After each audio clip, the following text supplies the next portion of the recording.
feels like I didn't really leave, but I took some time to think about it definitely after the Four Continents Championships. I remember thinking about it right after the performance and asking myself whether I felt satisfied if that were to be my last one. And at the time I said yes.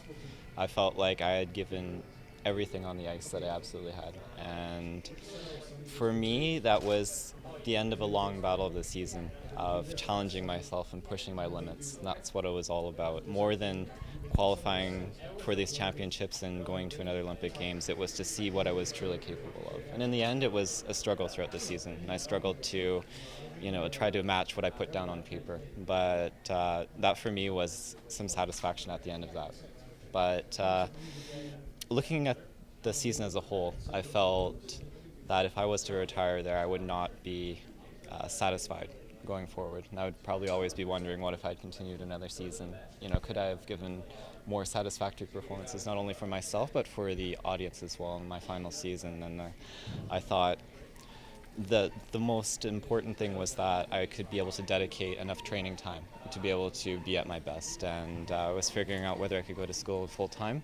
I have my last year of an undergrad degree that I'm kind of working through at the same time. I'm starting coaching, transitioning into the next phase of my life, into working life, and seeing if I could do the training as well. And so far, it's been working exceptionally well. It's been extremely busy, but I've been able to manage all three parts kind of separately, and I've been really enjoying each one. So I feel like it's a different approach this year, a different mentality, but I feel like I should be able to give more heartfelt performances, more satisfactory performances, and that'll be the goal this year, is to give as clean performances as I can each time out.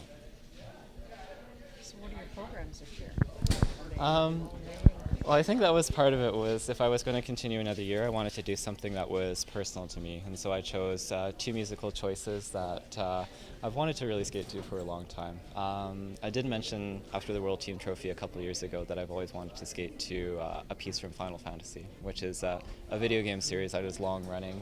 There's 15 different games in the series, and the composer is world renowned. So I've picked a track from that that's kind of been adapted into a Celtic format, and I feel that it's translated really well onto the ice. I worked with Lance Vipon for the first time this year as a choreographer. He was kind enough to come to Vancouver and work on the choreography with me, and I feel like it's been a wonderful experience with him. I've noticed with each choreographer that I've worked with, they each bring something unique and different to the table. And through getting to know each other in that process, we're able to kind of reach different areas that we wouldn't have thought about before. So I feel like it's been a really unique product, and I'm looking forward to showing that off at international competitions. Video game song, like for anybody, if anyone? Well, I've done that about 5 or 6 years ago in one of my free programs, but in general, I think it's a world that hasn't really been explored, even though there's been many classical renditions, orchestral renditions that I think are absolutely beautiful, and I'd like to be able to show that off and kind of share that with people a little bit more. Final Fantasy. Okay, right. The free program is also to a world-renowned composer, Joe Hisaishi, who's done a lot of the Studio Ghibli anime film renditions, and his music is also quite well known in that sense. But this one is also from a video game soundtrack, but it's been adapted by the Tokyo Symphonic Orchestra. And so I feel like it's another unique piece, very different, contrasting from short to long, and I would like to be able to show that off as well.